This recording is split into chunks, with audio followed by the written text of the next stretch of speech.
Thank you for warm welcome. Yeah. Um, how's the sound? Sound is good? Yeah. Okay. Very beautiful. I don't know how to do Dharma teaching in North County. I just know the other UU. And, but this room is great. Oh my goodness. Um, so we'll have the usual form of sit and offer some reflections and time for some dialogue. So um, yeah, find a posture that feels sustainable.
So relaxing whatever can be relaxed.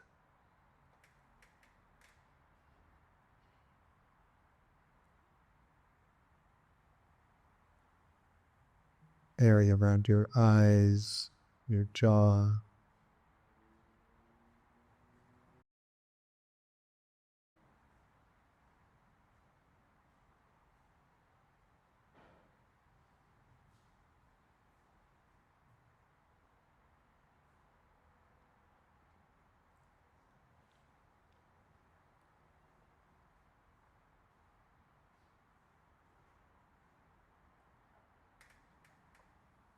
Our face is just another part of our body, but it so closely associated with self.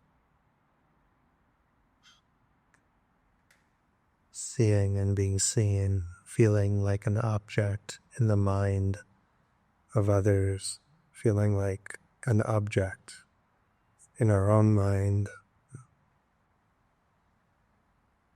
So just so one of my colleagues, Pam Dunn, said, let your face fall off.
So tension in all forms of self-consciousness.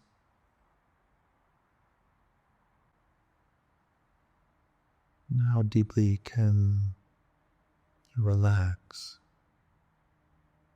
No longer feeling like I am my face.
Relaxing your shoulders, hands,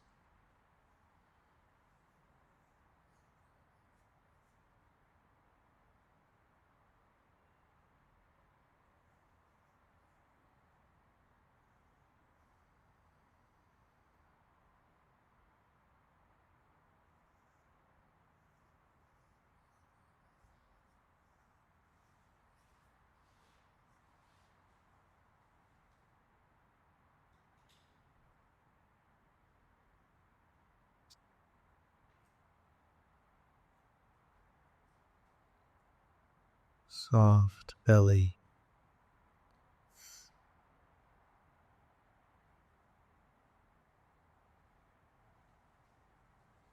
River holding, tightening in the belly. Just breathe into that and relax.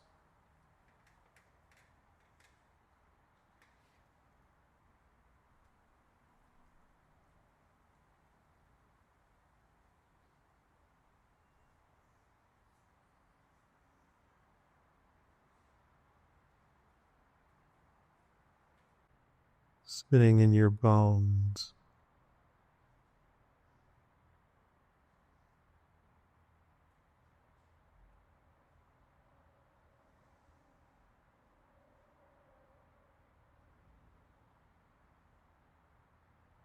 Feeling the downward pull of gravity, heaviness of the body that is not deflating but grounding.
In any given moment, 1,000 things are right and 1,000 are wrong. And if we're forever sorting that out into its categories, we never actually rest.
It's good to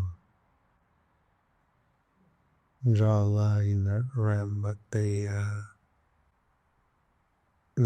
focus space is, the anchor of attention, and what we just allow to be in the background. Maybe we draw the kind of aperture of attention might be very small, just the spot at the tip of your nose, breath coming in and out.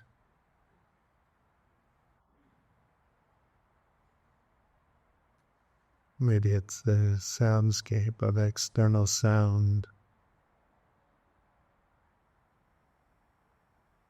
Maybe in that soundscape you include the internal sounds of your own auditory thinking, treated as sound.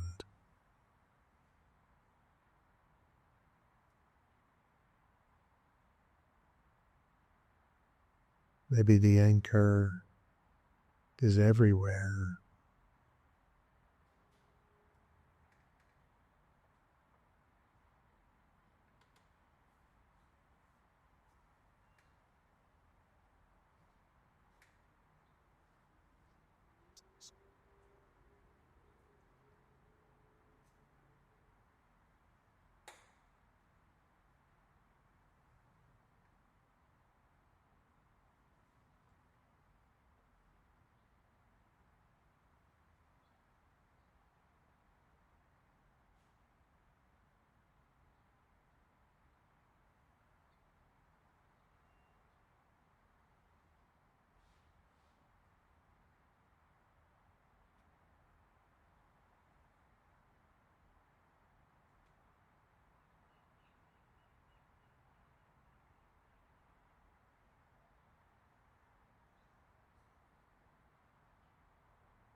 We don't need to keep the self as the kind of reference point, self knowing the breath, the sound.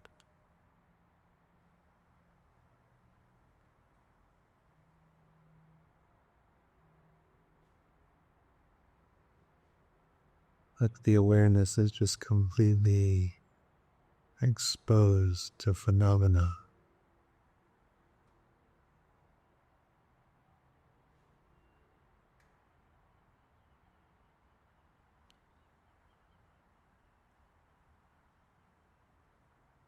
We don't keep scurrying back to the headquarters of I amness to measure and assess.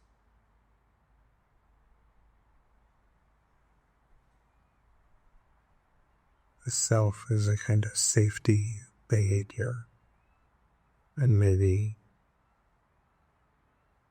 we're safe enough.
really said something like, don't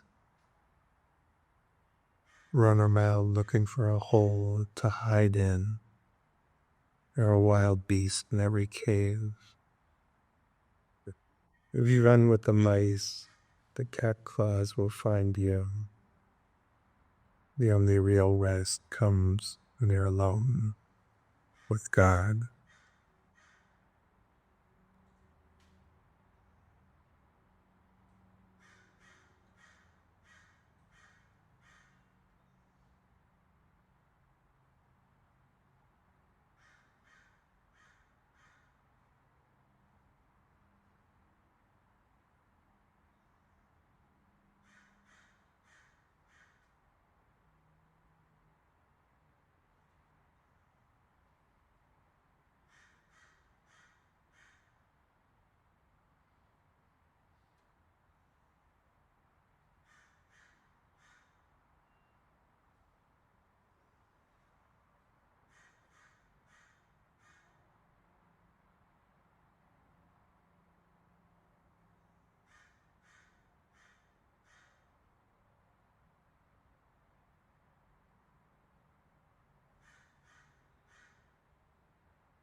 Okay.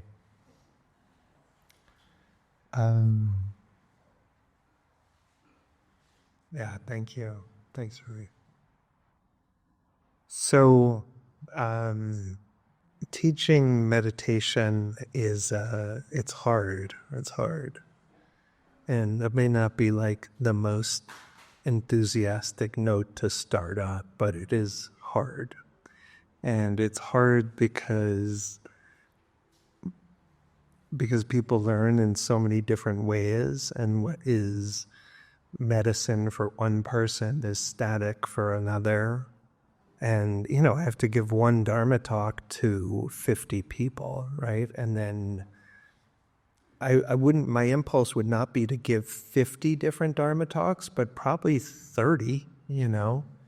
And yet here we are. We got to kind of pick through and find our way with it.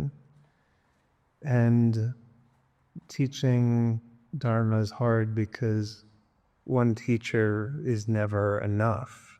The kind of Dharma is so multifaceted that one person can never even begin to express even a small portion of the beauty of the path. You really need other people. You need to see how the Dharma constellates in many different hearts to begin to get a sense of how beautiful it is.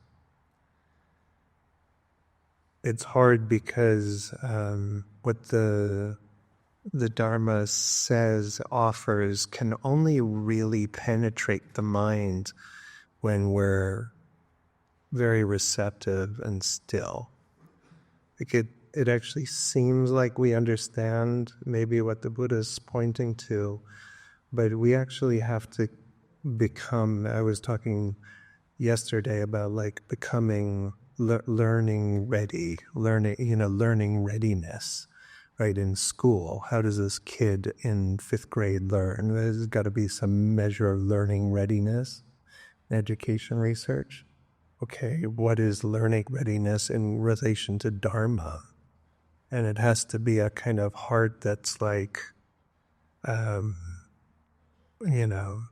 receptive, available to the path. And it's hard to talk about Dharma because what's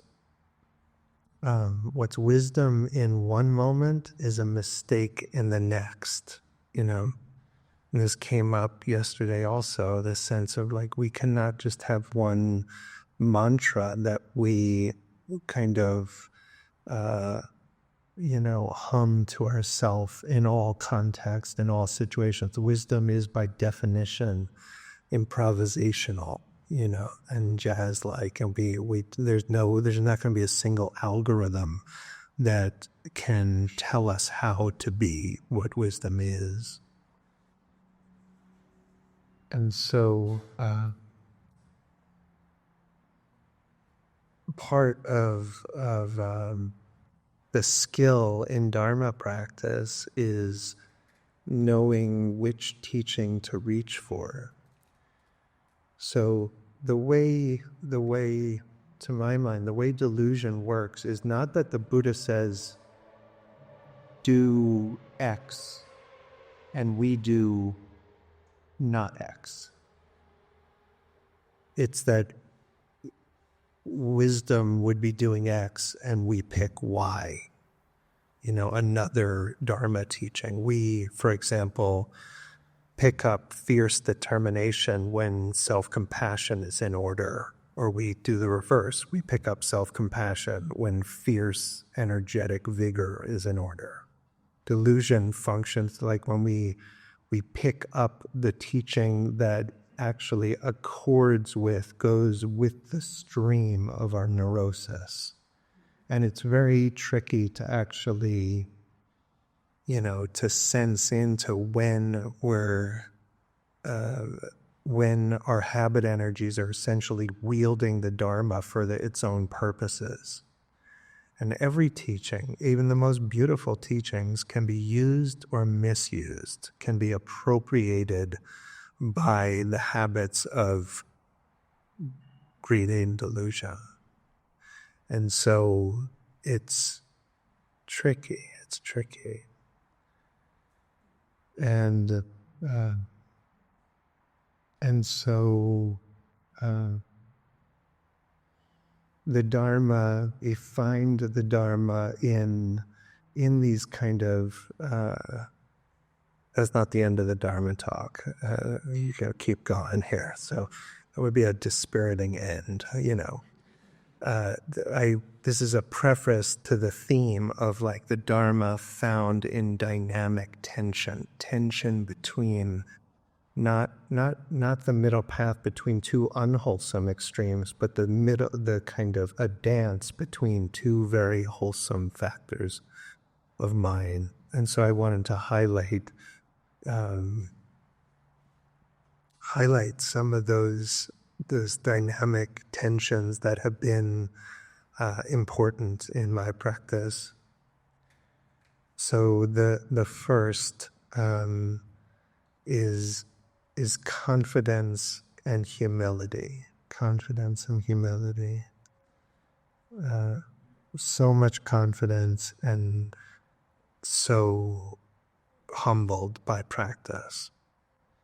And those are kind of, we find actually complementary hard qualities.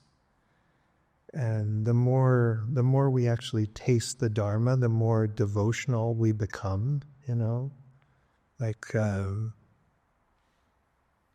it doesn't matter whether we started out kind of skeptical or cynical or, aversive to religious traditions or whatever. You kind of taste what the Buddha is pointing to, even a bit, and we just want to bow down. There's a kind of sense of reverence and confidence, and so this is this Gil Fronsdal says, awakening is not the end of practice. Awakening is the confirmation that practice works. Awakening solidifies our confidence in Dharma practice. We understand that when it's done sincerely, a beginner's practice is as valuable and meaningful as that of an experienced practitioner. The greater our maturity with practice, the more often and confidently we can begin afresh, always ready to keep practicing. And so with this dawning of confidence, there's no sense that like my life is out there somewhere, just slightly evading me, parallelly evading me. And there's no sense, the kind of the confidence that the Dharma breeds is one where we're no longer like looking for our life, where we no longer feel that subtle sense of dislocation or alienation that somehow like the self that like I want to be or something is just out in front of me but always beyond my reach. That goes away. And this encourages a deep sense of something like self-confidence. The Buddha, who taught about anatta endlessly, was very confident, full of, we would say, self-confidence in the traditional way. And we too grow in confidence, become independent, independent in the Dharma. But it is and remains such a humbling path. And we all have zones where we're a little bit bewildered by life, bewildered by ourselves, and we're kind of just cobbling it together, doing the best we can. It's important in practice at various times, not to just hit up against certain walls where we actively know that we do not know what we're doing. you know. And it's a kind of, if the practice is not humbling you, you may not be doing it sincerely. It is humbling. It's humbling to, just to see the zones of our mind that have not been kind of blessed by the Dharma eye, to see the zones of just like where the habit energy is so intense, where we know we've got to let go and yet we can't. It's not humbling. It's not meant to be humiliating. The humiliation entails a measure of self and guilt and shame and all of that. Not that, but it is humbling. And it consolidates our motivation to keep practicing. It's humbling to see the gap between what we know intellectually and what we've realized, made real. The teachings that are real and the teachings that we can talk about. It's humbling to see kind of how easy it is to step into self-deception, where we pull a fast one on ourselves in some way, where we essentially launder our greed and our aversion and make it look like something else. And the truth is, we can live a whole life just in the kind of, the dream of our defilements. And we just sort of stitch together a good story that rationalizes our aversion, our hatred, rationalizes our greed. It's humbling to see, and how our, not just our goodness, our Dharma heart has molded our life, but how habits that cause trouble for ourselves and others have molded it too.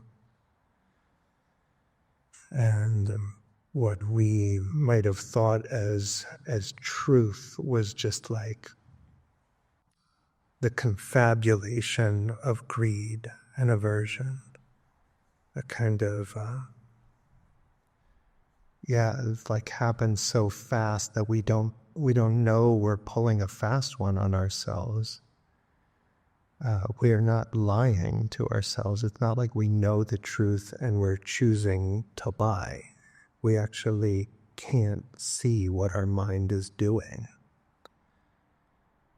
We do, however, wake up from this more and more. We do it on our own. We do it with others. And so humility is a kind of openness to the permanent possibility of being wrong. We actually live alongside that permanent possibility. And that's quite important, because the forms of confidence that do not admit our fallibility are dangerous.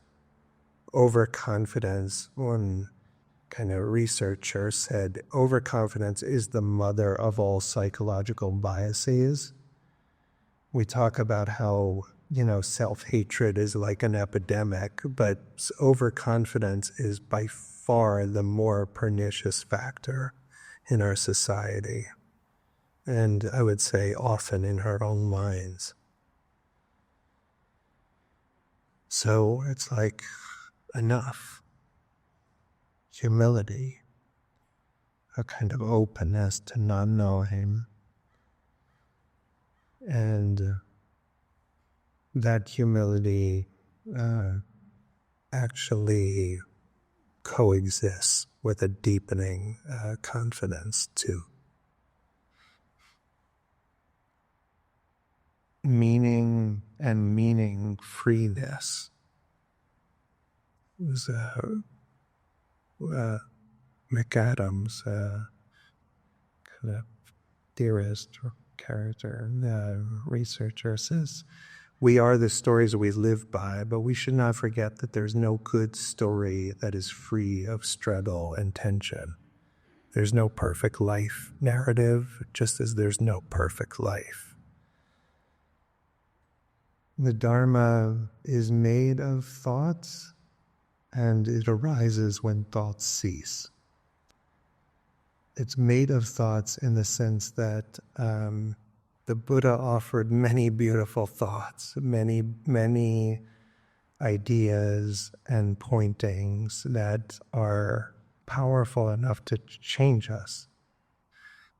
The Dharma is a kind of collection of ideas in one sense. The Dharma is, you could say, kind of very radical cognitive therapy, whereby we're invited into a very different way of perceiving ourselves, perceiving suffering, perceiving what, or refining our philosophy of happiness.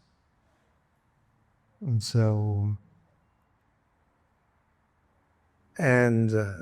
we would say that the path is about stepping out of thought, putting down all meaning and all need to make meaning.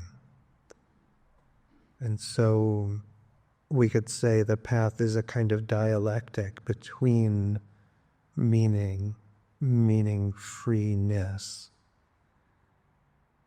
and then making meaning again. So much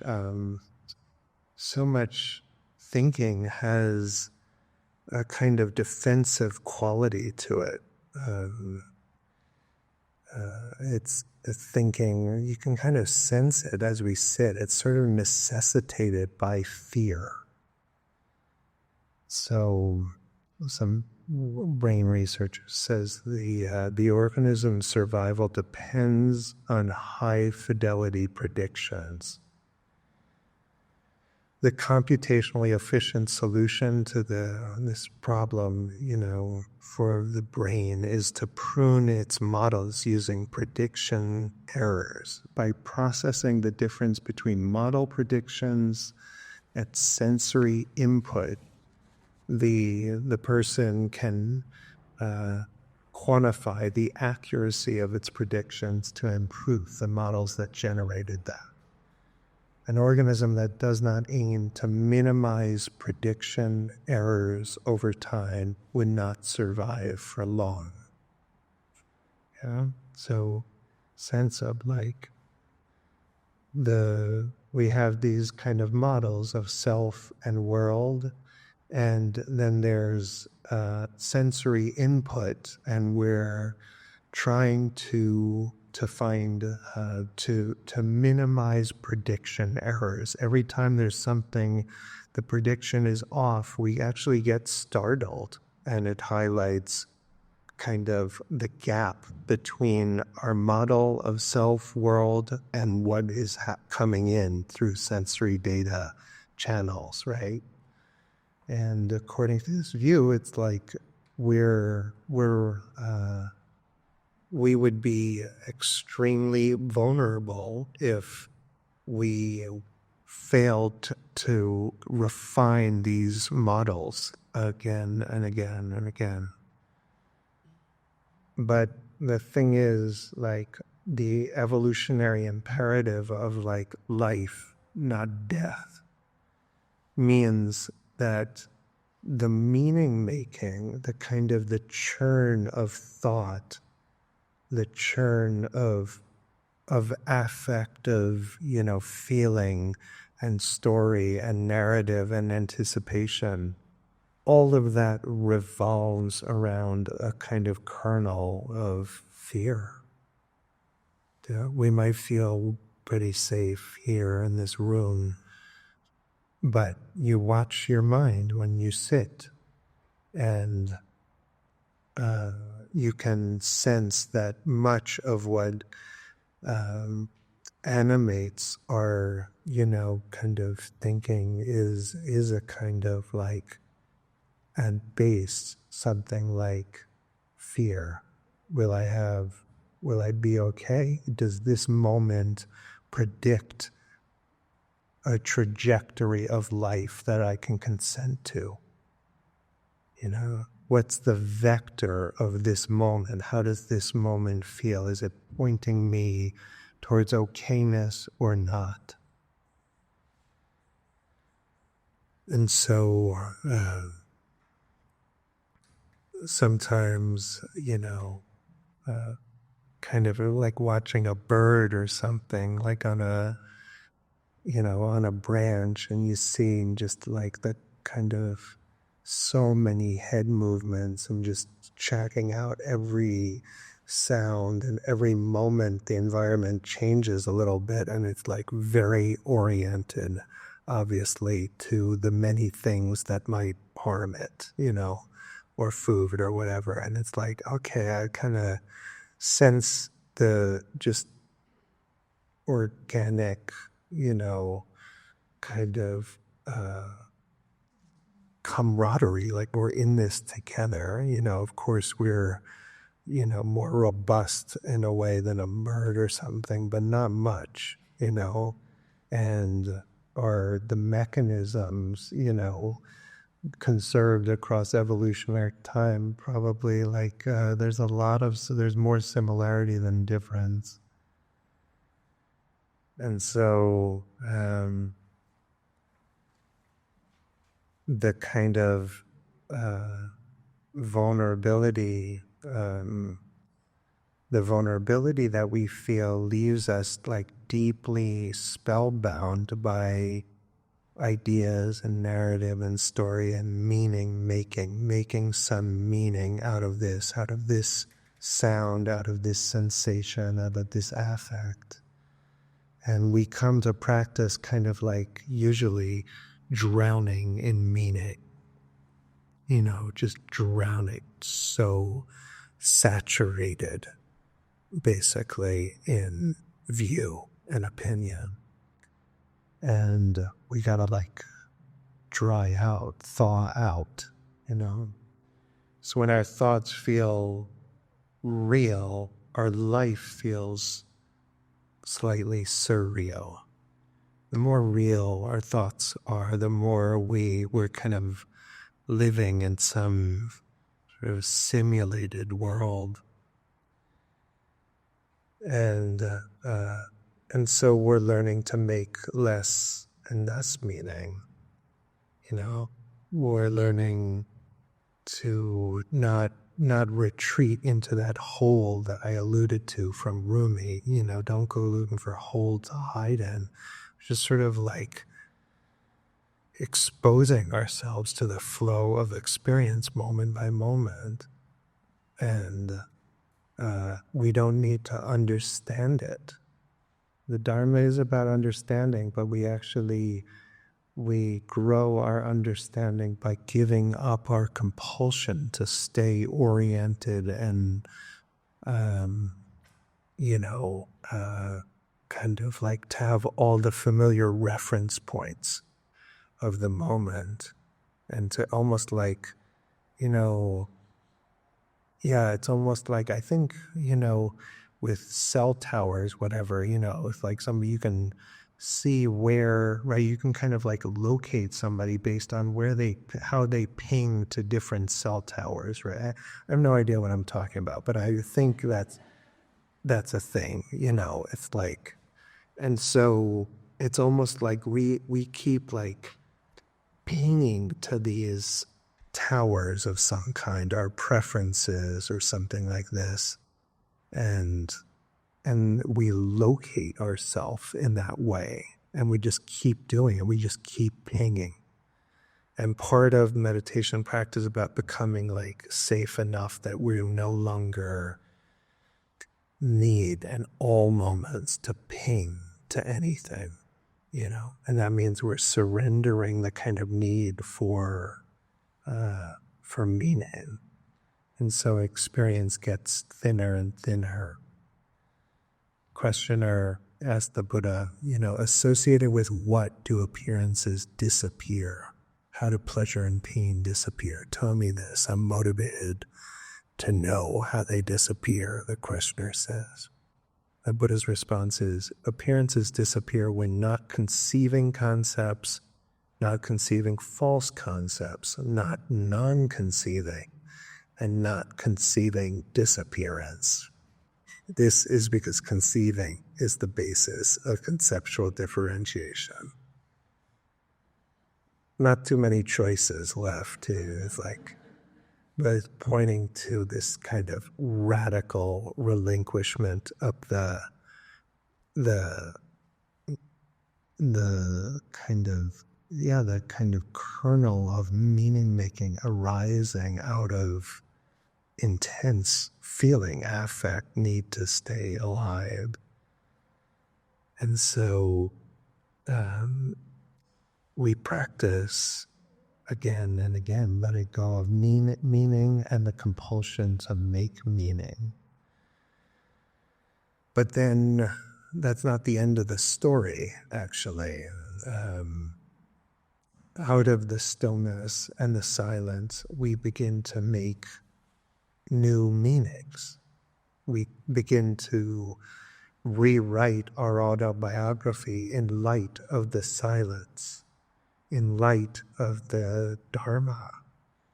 And so the story we begin to tell about our life is actually more and more informed from the experiences where there's less and less meaning, more and more silence. And so we tell new stories about goodness, about what matters, about love, and then we keep moving kind of back and forth between meaning and meaning freeness. And over time, the meanings that we tell, the stories we tell about ourselves, about our life, about happiness, they get richer and richer, more and more empowering. And yet we can sense that there's always some alienation inherent in every story. There's no way that we can actually feel totally at home in our autobiographical tale. There's no bio that could be read that would feel like me,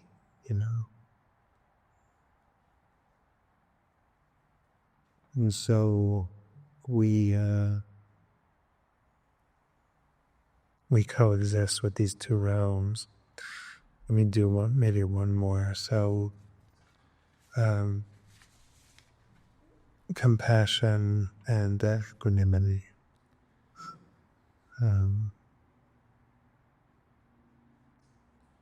So, we talk about freedom, but a huge part of practice is just experiencing suffering with exquisite vividness. Yeah. That we don't put that on the flyers. But that's real. To experience suffering with incredible vividness. And one teacher, Michelle McDonald, said, sometimes people are like in the dukkha, in the suffering, and knowing it, but they're actually missing the insight that this is dukkha. The experience of just feeling suffering versus knowing it as a characteristic that's woven into the fabric of the universe, that it's easy to do.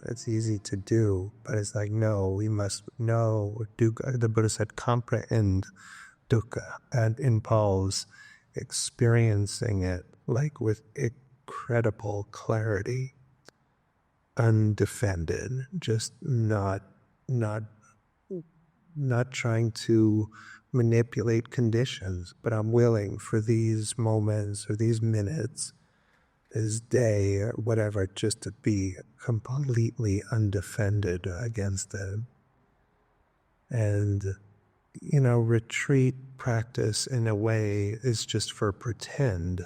Like we are just like, yeah, we could move and get up. We could go read. We could go do something, get some tea, do whatever we normally do to soothe the intensity of the First Noble Truth. But it's like there we do it for pretend. And then sometime we realize we're doing it for pretend there because there are times where there's no way to scratch the itch. There's no way to alleviate the suffering. And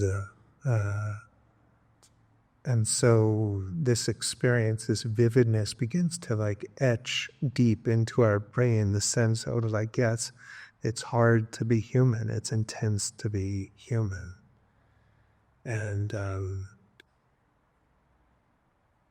And what happens when we actually are willing, to do this, to bear with this, is what's born is something like a respect for suffering itself and a respect for just how deep the longing that beings have to be free of this, And we gotta like get that in deep into our system. This is like the beginning of compassion. We know our suffering so exquisitely, and that it's like we stay with it. We stay with it enough so that it leaves the kind of impression like, I do not want other beings to experience this. May they be free, May my life not be a cause of more suffering. With this compassion. And so we begin to dedicate dedicate our hearts towards non-harming and some portion of our effort to alleviating the suffering of others.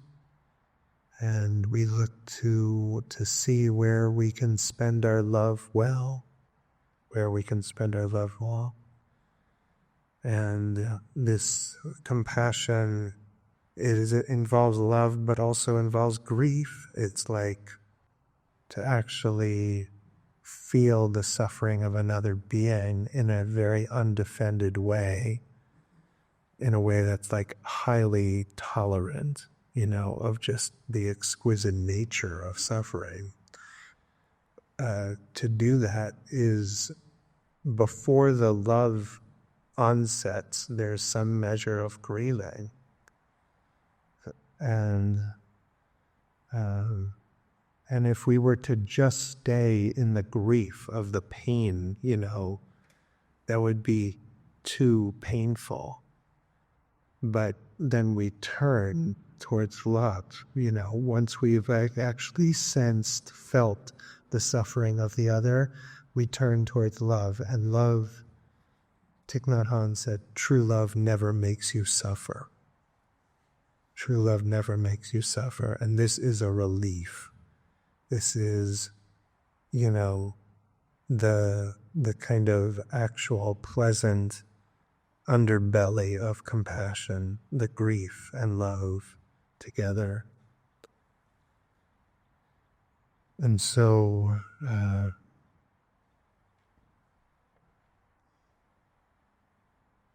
compassion is meant to, in a sense, we could say, culminate in love. But if it's not counterbalanced and purified by equanimity, it can lead to more suffering. So equanimity, usually talk about it, like Shinzen Yang would talk about it, as a kind of radical permission to feel, a non-interference with sensory phenomena. And that's one dimension of equanimity, but I'm talking about it more in the context of the Brahma Viharas, of the divine abodes, of metta and compassion and joy and equanimity. And so I've taken to kind of talking about it as four species of love, love in the face of goodness, metta, love in the face of suffering, compassion, love in the face of good welfare, joy, mudita, and then equanimity as love in the face of the endless, ungovernable nature of samsara. Love in the face of that. And we feel like in our when we witness just our near complete helplessness in the face of suffering, globally or even locally or even in one's own life, it feels like the options are just to collapse in some nihilism or cynicism, or to become completely frenzied and sort of fight against the sense of helplessness. And yet this is not a good way to spend our love. And so the invitation of equanimity in this realm is like, what does love look like on the other side of our power? What equanimity, maybe we say equanimity, this is an idiosyncratic definition, but equanimity is love in the face of helplessness. And helplessness is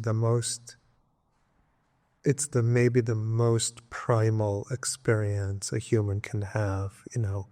It's what makes children howl. It's what makes us collapse. It's like in research on crying, like one of the main reasons we cry is out of a sense of helplessness.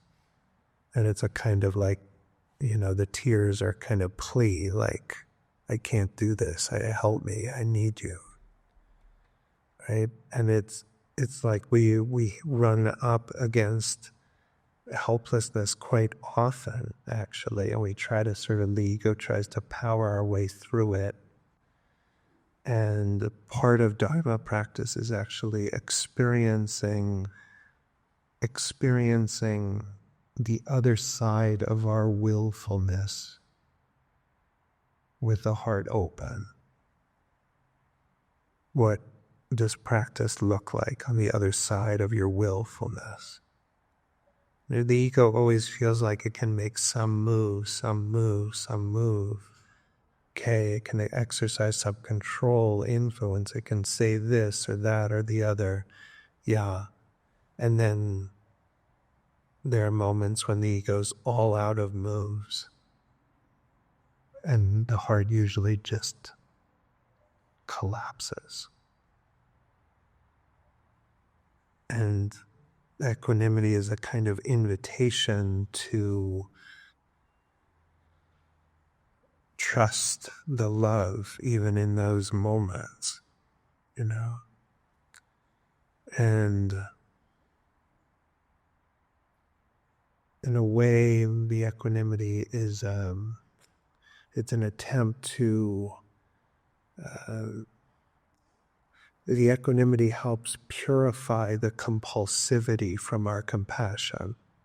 Compassion gets entangled with compulsivity. It came up in the question, I think, on Friday night of just like the difference between compassion or the intolerance of the suffering of the other, and just how vivid and how deeply mobilizing it is for our heart to see a loved one suffer.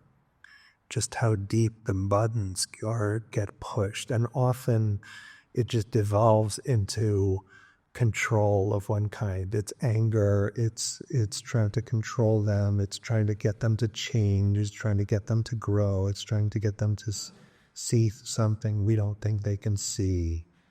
And maybe it masquerades as care, but it's actually our own, intolerance of their suffering, the poignancy of it. and our inability to actually hold it with equanimity. And this might come in the form of something very dramatic, and it might be as simple as, and just everyday kind of interaction with someone we love. And so, okay, yeah, can I purify my compassion by actually, developing a kind of relationship with my own helplessness? You know, I think Steele Levine said something like, uh,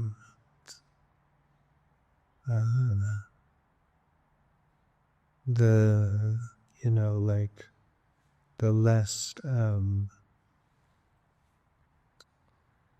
less refined we are in relation to, the less tolerant we are in relation to our own helplessness, the more capable of aggression we are, something like that. And so,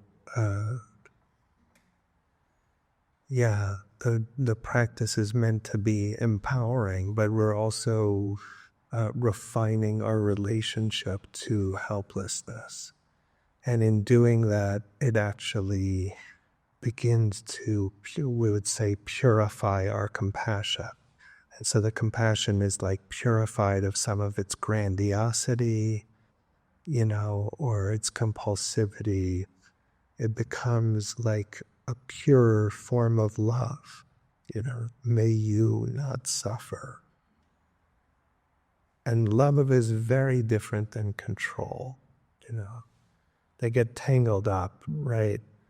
There's a line, that old R&B song, thin line between love and hate, but it's a thin line between clinging and hate, between controlling and hate. And so we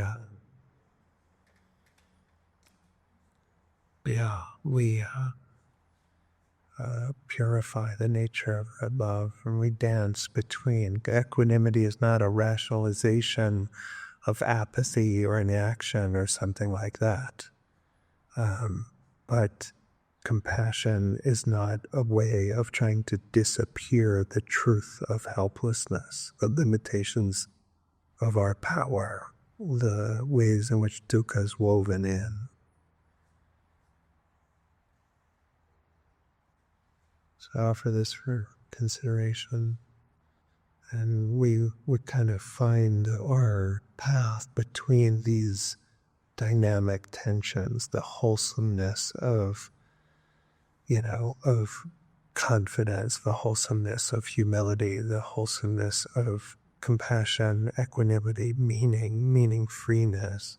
I was going to go on with others, effort and effortlessness, and something else. Yeah, so you can keep going, right?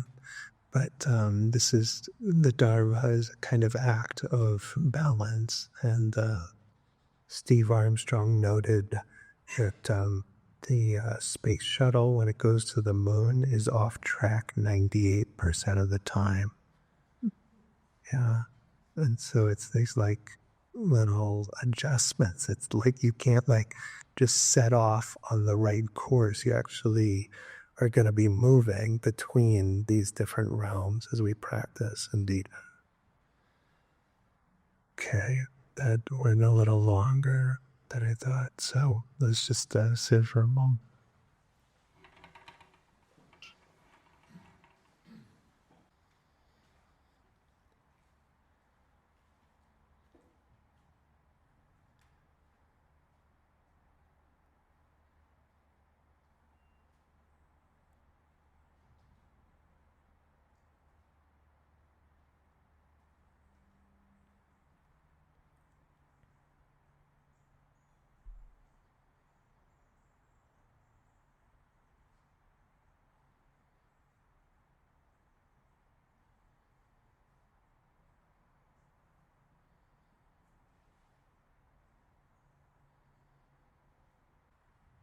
May our efforts today, intentions, in being here and together. May this be create some kind of momentum in our lives, even if subtle,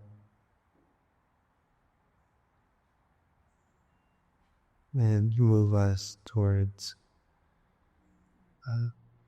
more ease for our heart, less suffering.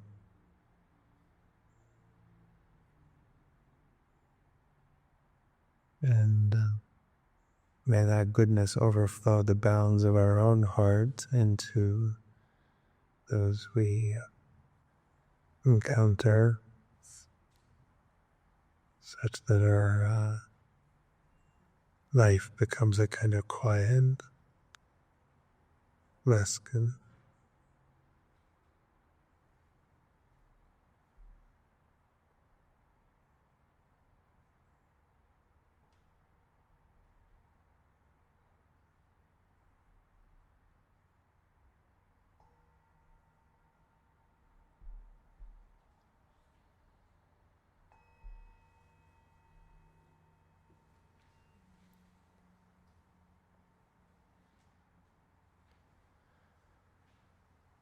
Okay. Thank you. Thank you all. Thanks for having me and help the setup. And yeah, I'll hang around for a bit if you have questions, and we'll stack chairs on that wall. And yeah, see you around.